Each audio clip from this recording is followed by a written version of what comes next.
जैसे मरी हत्या।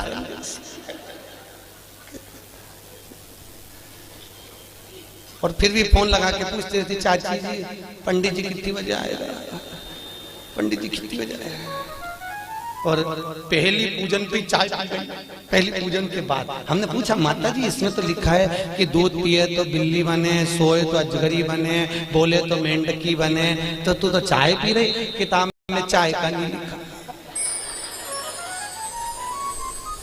हमने भी डबल से पढ़ी हरतालिका तीज की किताब, तो हमने देखा वास्तव में हमें चाय का नहीं था। ये माता इतनी चतुर, जो चीज का नहीं लिखे वो निपटा जा रहा है।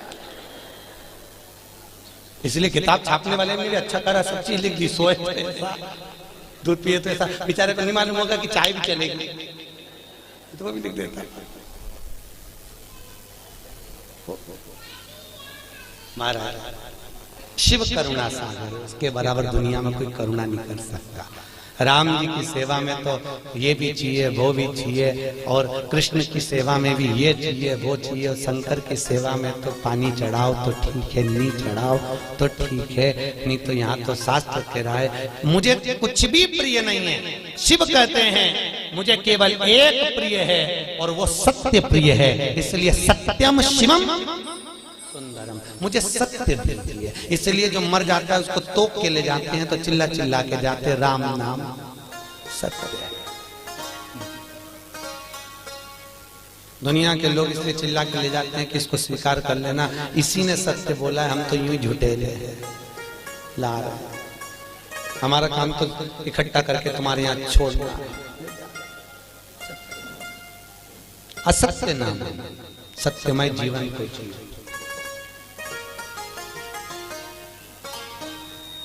यहाँ पर इंदौर से माताएं कथा सुनने आ रही हैं। कल उनके मिस्टर से मैंने उनके बेटे से बात करी थी, आप क्या पेशा है, आपका सर्विस क्या है आपकी?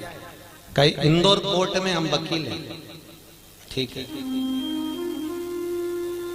तो पर गुरुजी 4 महीने से कथा, हमने कोर्ट की नौकरी छोड़ दी, हमने वकालत छोड़ दी। हमने पूछा क्यों? शिव महापुराण की कथा में आप बोलते हो कि सत्यमय जीवन जियो और वकील बन जाते हैं तो इतना झूठ बोलना पड़ता है, इतना झूठ बोलना पड़ता है, परिवार चलाना पड़ता है। आज भी वो माताएं आई हैं, आज भी वो भैया आया होगा कि नहीं आया होगा? आया आए आज भी वो कथा में आया, कहे गुरुजी मैं दूसरी नौकरी कर लूंगा पर झूठ बोलने की नौकरी नहीं चाहिए मुझे, क्योंकि मुझे जाना उसके पास में है तो मुंह भी उसको दिखाना पड़ेगा। और अगर मेरी जिंदगी, और आपसे भी निवेदन है, तुम झूठ बोल रहे हो अपने परिवार को पालने के लिए चलेगा, पर थोड़ा सा सत्यमय जीवन जियो। हफ्ते भर में एक दिन ऐसा बनाना जिंदगी में कि आज मैं दिन भर झूठ नहीं बोलूंगा, चाहे मोबाइल हो चाहे परिवार हो, बिगड़े काम बिगड़ जाए पर झूठ नहीं बोलूंगा। अपने जीवन को आज मैं सत्यमय जीऊंगा।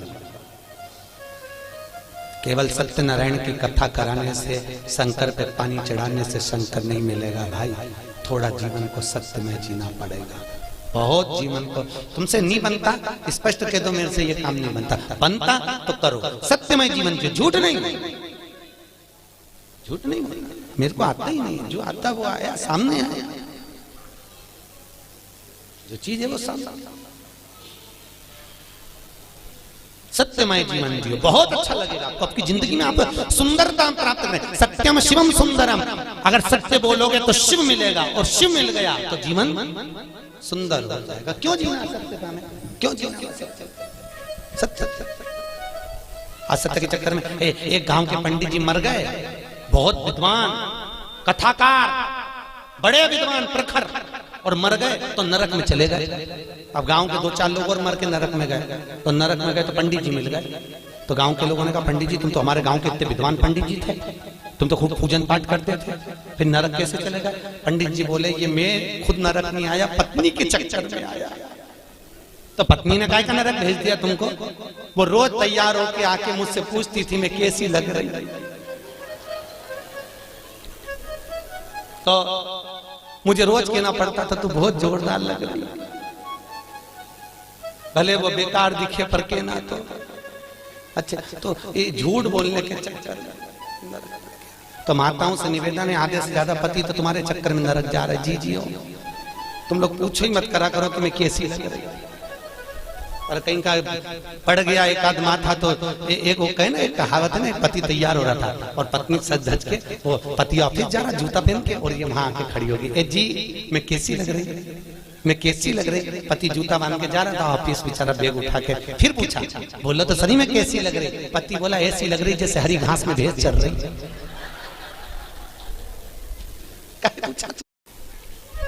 पूछे क्यों? भगवत तत्व की शरणागति है महाराज। जीवन में थोड़ा सत्यमय जियो, सत्यम शिवम। अच्छा, बहुत कथा कह रही है, भूत बावन भूतेश्वर भोलेनाथ ने ब्रह्मा जी को श्राप दिया। देवताओं ने मिलकर ब्रह्मदेव के लिए आदर करा, भगवान शंकर की पूजन करी। भगवान शिव ने कहा, नारायण ये ब्रह्मा जी का सिर कटा है, ब्रह्मा जी के कटे हुए सिर से बट वृक्ष उत्पन्न होगा। कौन सा वृक्ष? बट वृक्ष, बड़ का पेड़। और इस बट वृक्ष के नीचे कोई देवता की पूजन नहीं होगी, होगी तो केवल पितरों की पूजन होगी। और मैंने इस ब्रह्मा के मुख को बड़ का पेड़ बनाया है, इसलिए मैं इस पेड़ के नीचे विराजमान रहूंगा। मेरा नाम वटकेश्वर महादेव रहेगा। कौन सा महादेव? वटकेश्वर। यहां पर भी होंगे वटकेश्वर महादेव कहीं ना कहीं। महाराज बड़केश्वर महादेव, जो घर में चिड़चिड़ापन रहता है, क्रोध रहता है, झगड़ा होता है, क्लेश मचा होता है, घर में शांति नहीं रहती, तो बड़केश्वर महादेव के मंदिर में जो जलाधारी होती है, उस जलाधारी में अपना नाम और गोत्र बोलकर बेलपत्री की डंडी को फंसाकर उसमें एक लोटा पानी और दूध चढ़ाकर आ जाइए, घर में शांति हो जाती है, कभी क्लेश नहीं मचेगा। सोमवार की अष्टमी के दिन यह क्रम किया जाता है। कौन से दिन? जम के बोलिए। सोमवार की अष्टमी, बटकेश्वर महादेव के मंदिर में। बटकेश्वर शिव को भगवान ब्रह्मा का मुख बड़का हो गया। समय आया, ब्रह्मा जी ने सृष्टि की रचना आगे बढ़ गई।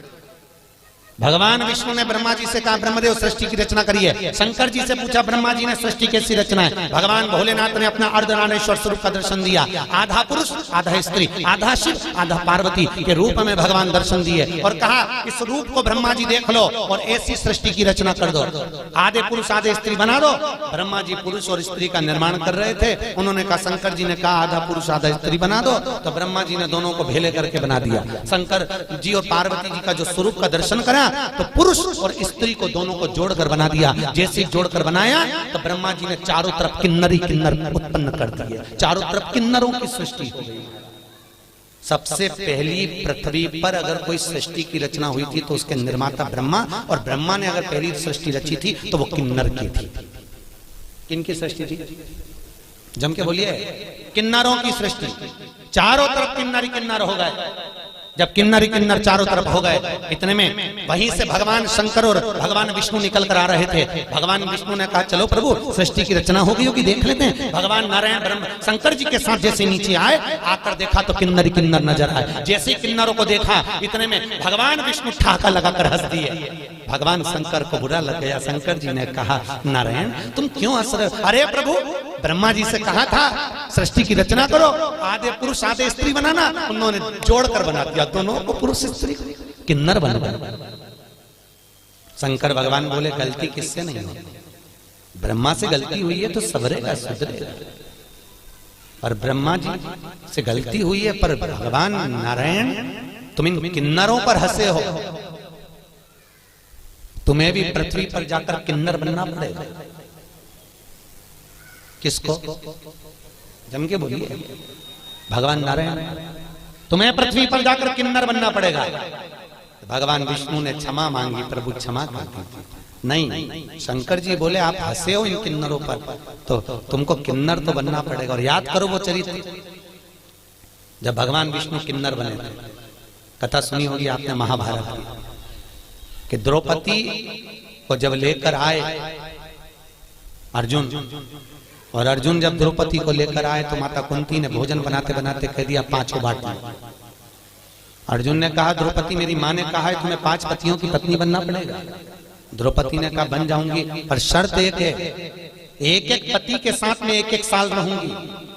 और मेरे पति के कमरे में अगर कोई दूसरा पति आ गया तो उसको 5 वर्ष के लिए बन जाना पड़ेगा। अगर आप मंजूर करते हो तो मैं एक एक 5 पतियों की पत्नी बनने को तैयार हो जाता। द्रौपदी ने 5 पतियों के साथ में फेरे लिए, रहने लगी।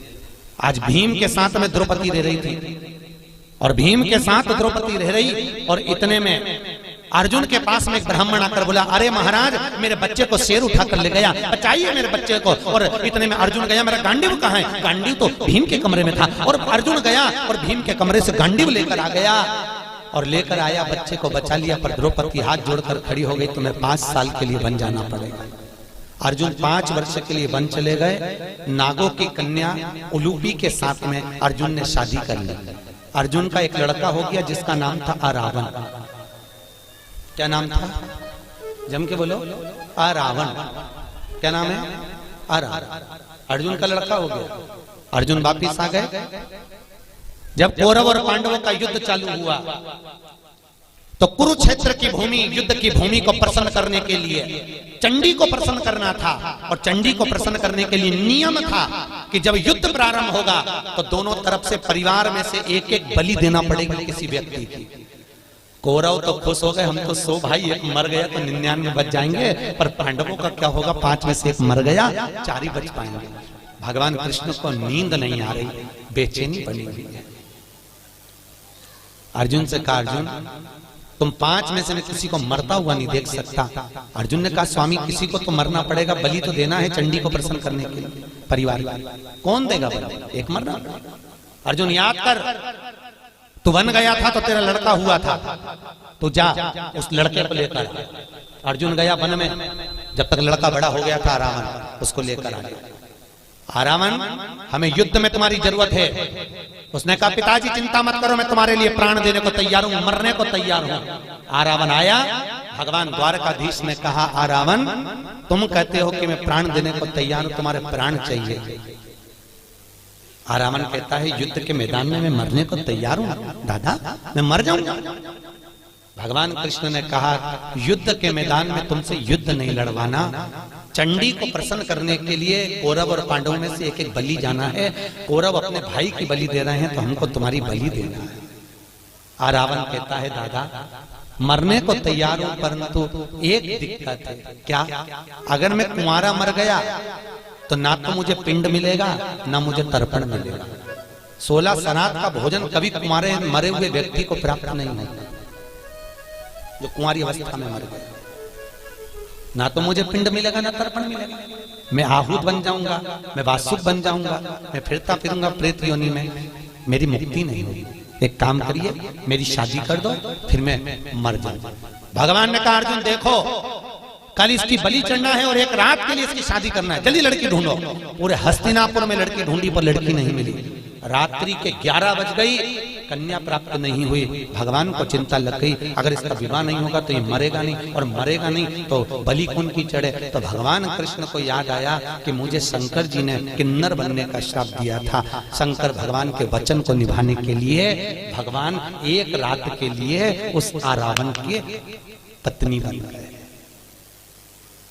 आज भी किन्नरों की शादी होती है एक घड़े से, एक रात का विवाह होता है उनका।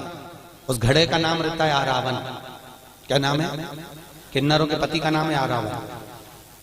उस घड़े से विवाह होता है, फिर घड़े से ही वो मांग भरते हैं, घड़े से ही मंगल सूत्र पहनते हैं। इसलिए हमारे यहाँ किन्नर मांग भी भरते हैं, मंगल सूत्र भी पहनते हैं, हाथ में चूड़ी पहनते हैं, पाँव में बिछूड़ी पहनते हैं। तो कई लोगों के मन में आता है इनका पति कौन है? इनका पति आरावन। एक रात्रि का विवाह किया जाता है इनका, एक रात। और उस आरावन का विवाह भगवान द्वारकाधीश के साथ में हुआ। किन्नर भगवान को बनना पड़ा, प्राण छूटे उस आरावन के। भगवान फूट फूट कर रोए। भगवान ने ये लीला शिव जी के वचन को निभाने के लिए किन्नर। शास्त्र कहता किसी पर मत हंसो जिंदगी में कभी भी। ना जाने कौन सी घड़ी, किस पल, किस जगह, किस स्थान पर हम हंस दिए और वो बुरा बुरा हो गया। ना हंसिए। अपने को प्रसन्न रहना है, अपनी जगह पर रहिए। अपने को अलमस्त रहना, अपनी जगह पर रहिए। पर किसी को देखकर, किसी को उंगली उठाकर, किसी की ओर निगाह कर कर हमारे चेहरे पर प्रसन्नता का भाव नहीं होना चाहिए। उसको ना जाने कब ठेस पहुंच जाए। प्रसन्न भाव बहुत। आज ब्रह्मा जी तुमने सृष्टि की रचना ठीक नहीं करी, इसलिए आज भी हिंदू धर्म की रीति है, भगवान शंकर का अर्धनारीश्वर स्वरूप का फोटो मंदिर में लगा सकते हो, आश्रम में लगा सकते हो, पर घर में अर्धनारीश्वर स्वरूप का फोटो नहीं लगाया जाता। शंकर के आधे शिव और पार्वती का स्वरूप। कौन सा स्वरूप? जम के बोलिए, अर्धनारीश्वर। घर में नहीं लगता वो फोटो। अगर आपको लगेगा तो कहीं आश्रम में लग जाए, कहीं मंदिर में लग जाए, कहीं अन्य जगह पर लग जाए, और घर में अर्धनारीश्वर स्वरूप का फोटो नहीं लगाया जाए। फोटो नहीं लगा, अर्धनारीश्वर स्वरूप का दर्शन। सृष्टि की रचना का फिर निवेदन करा। ब्रह्मा जी ने अपनी जंघा से मनु और शत्रुपा को प्रकट करा, उन्हीं की सृष्टि आगे बढ़ी। उत्तान पात प्रियवत कन्या देवहूति प्रसूति आहुति हुई, और कन्या प्रसूति का चरित्र वर्णन किया गया जो दक्ष प्रजापति के साथ में दिया। माता प्रसूति के गर्भ से कई बच्चों का जन्म हुआ, कई बच्चों ने जन्म लिया, पर जितने बच्चे लड़कों ने जन्म लिया उनको देवऋषि नारद ने सत्कर्म में लगा दिया। सबको भजन में लगाया, कीर्तन में लगाया, सबको सत्संग में लगाया। 60 कन्याओं का जन्म हो गया। कन्याओं के जन्म के बाद भी देखो, माता प्रसूति के गर्भ से जितने बच्चों ने जन्म लिया वो सब संस्कारित हुए, सब संस्कार। और फिर निवेदन है, जिस गांव में पानी की कमी होती है वहां की फसल बिगड़ जाती है, और जिस घर में संस्कारों की कमी होती है वहां की नस्ल बिगड़ जाती है। इसलिए नस्ल को सुधारने के लिए संस्कारों का होना जरूरी है। क्या दीजिए बच्चों को?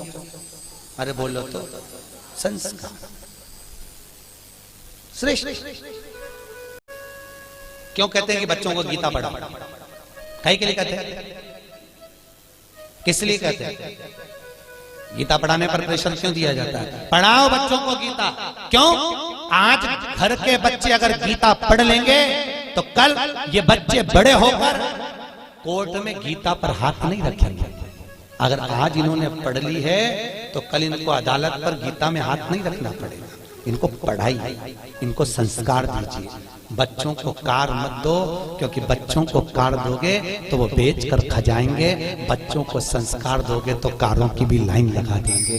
अगर और कार जब शोभा देती है जब उनमें संस्कार हो महाराज। धन जब शोभा देता है जब आपके भीतर नम्रता हो साहब। मालूम पड़े पैसा बढ़ गया और अभिमान बढ़ गया, अहंकार बढ़ गया, तो भगवान भी कहते हैं बढ़ने दो, बढ़ने दो। होता है, कई लोग कहते हैं महाराज हमारा पड़ोसी कभी अगरबत्ती नहीं लगा, हमारा पड़ोसी कभी मंदिर नहीं जा, और 4 चौगुना बढ़ते चले जाए। भगवान उसको खूब दे दिया, और हम तो रोज मंदिर जाएं, रोज अगरबत्ती लगाएं, रोज दिया बत्ती करें, रोज भगवान के मंदिर में पहुंचे, तो भी हमको दुख मिल रहा है। पड़ोसन, हमारी देवरानी, हमारी जेठानी, हमारे रिश्तेदार कभी मंदिर नहीं जाते, तो बढ़ते करिए, बढ़ते करिए। तो ये चरित्र शिव महापुराण में लिखा है। एक बार भगवान विष्णु देवऋषि नारद के साथ पृथ्वी पर निकले। अच्छे से समझ लेना कि तुम्हें दुख क्यों मिल रहा है, और जिसको भगवान ने दिया तो उसको और क्यों दे दिया। अच्छे से समझ लेना। विष्णु और लक्ष्मी, विष्णु और नारद निकले। निकलते समय नारद जी ने भगवान नारायण से कहा मुझे भूख लग रही है बहुत। भगवान ने कहा मुझे भी भूख लग रही है। सामने सेठ जी का घर है, चल वहां से कुछ खा लेते हैं। सेठ जी क्या पहुंचे, ब्राह्मण का रूप रखा। सेठ जी भिक्षाम देही, सेठ जी भिक्षाम देही। सेठ जी पान चबाते चबाते बाहर निकल कर आए। क्या है? हमें भूख लग रही है महाराज, कुछ होए तो दे दीजिए। सेठ जी बोले तुम्हारा बाप रख के गया जो तुमको दे दो, निकलो यहां से बाहर, फिर ही फोकट का है, चलो। सेठ जी ने धक्के मारकर निकाल दिया। नारद जी भगवान नारायण से बोले प्रभु बहुत घोर अपराध हुआ है, अपना अपमान हुआ है, श्राप दो इसको, देव श्राप। ये सेठ कंगाल होना चाहिए, भिखारी होना चाहिए, देव श्राप। भगवान नारायण ने पीछे मुड़कर देखा, दोनों हाथ उठाकर कहा, जा 4 चौगनी लक्ष्मी और बढ़े, तू और करोड़पति बनता चले जा और धनपति बने।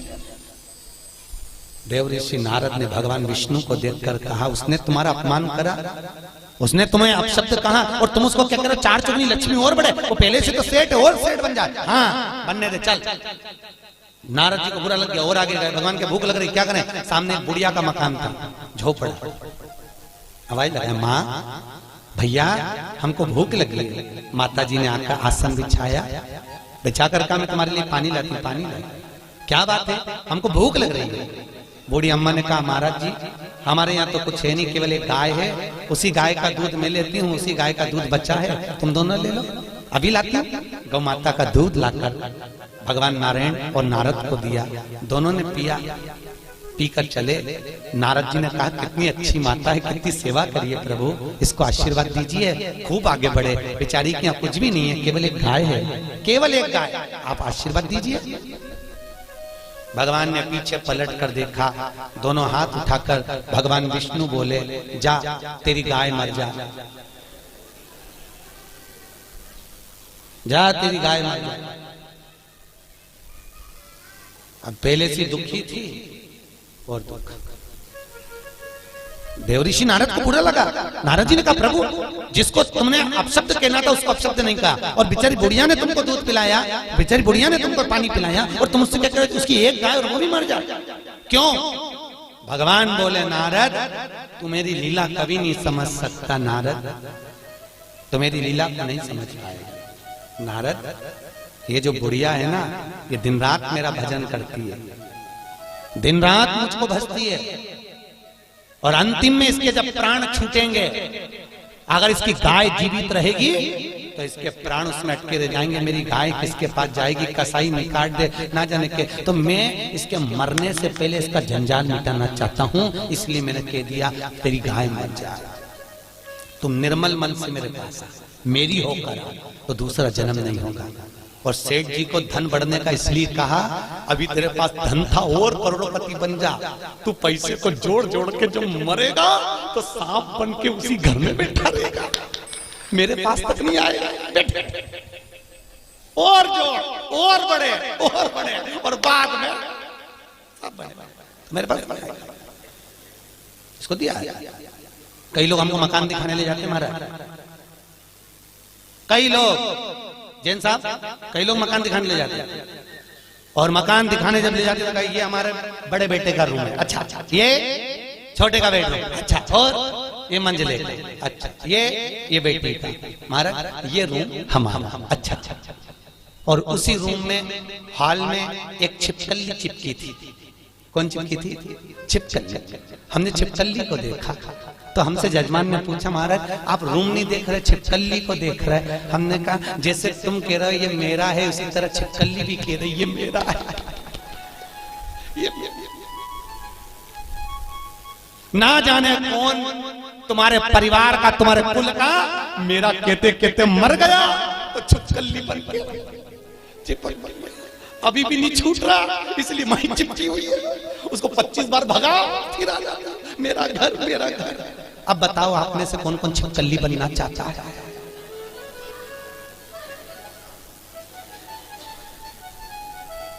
अरे बोलो तरी, मोहनपुरा की जीजी हो। अच्छा कौन छिपकली? कभी मत कहो कि मेरा है। क्या लाए थे, क्या ले जाओगे? मुट्ठी बांधे आए हाथ पसारे जाओगे, सब धरा रह जाएगा। एक से बढ़कर एक साड़ियां फालती को लगी की लगाई।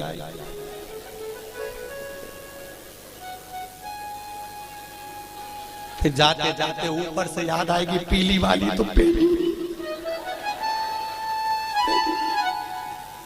तुम्हारी पीली रह गई।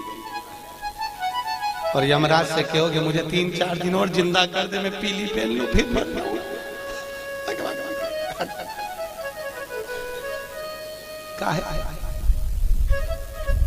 धरी पड़ी और जाएगा जब यहां से कुछ भी ना पास होगा, 2 गज कफन का टुकड़ा तेरा लिबास होगा। केवल 2 गज और कुछ भी। कितनी जगह ट्रेन में सफर कराया? अरे बोलो तो जम के। रिजर्वेशन कराया, सीट मिली थी, सोए थे, बस उतनी जगह जिस सीट पे सोए थे, और दूसरी की सीट पे चढ़ने की कोशिश भी मत करना, सामान फेंक देगी। उतनी और उतनी सी जगह, और उसके बाद में भी जगत का झमेला। काकी ने ऐसा बोल दिया, चाची ऐसी बोल दी, बुआ जी ऐसी बोल दी, उन्होंने ऐसा बोल दिया, रोए रोए मरी जा रही। और कितना भी रो लो, आखिरी का फोटो में तो स्माइल देना ही पड़ेगा, जो दीवार पे टंगेगा। और माला प्लास्टिक के फूल की ऐसी, और डॉक्टर स्माइल देती रहेगी। और वो फोटो के बाद में 16 शराब में नीचे उतरेगा, और नीचे उतर के फिर खीर और पूड़ी को ऐसे मल के चिपकाएंगे, और अम्मा स्माइल देगी, और खीर पूड़ी चिपकी रहेगी पूरी साल। वो खीर पूड़ी इसलिए चिपका देंगे